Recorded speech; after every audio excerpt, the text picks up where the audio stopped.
তো বন্ধুরা, আজকে সকালের জন্য পাস্তা করে নিচ্ছি। তার জন্য পাস্তা সিদ্ধ করে নিয়ে পেঁয়াজ আছে, ডিম, তার সাথে একটা স্পেশাল মশলা।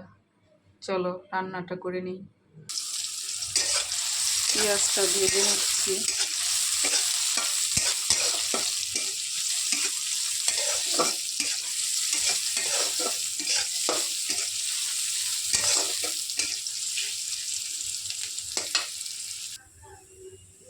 এখন ডিমটা দিয়ে দিচ্ছি।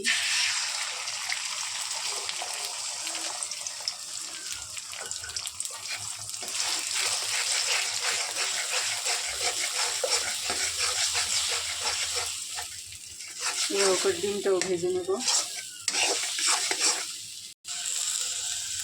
পাস্তাটা মিক্স করে নেব এখন।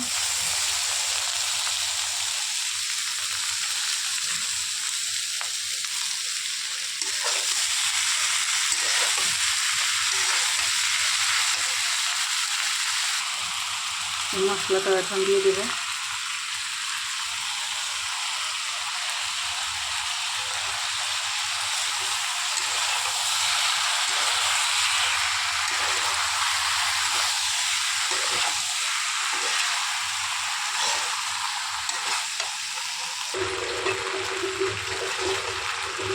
দেখো তোমরা সবাই, পাস্তার কালারটা কত সুন্দর চলে আসছে, খুব সুন্দর হয়েছে দেখতে। তোমরাও সবাই জানাবে কেমন হলো রান্নাটা।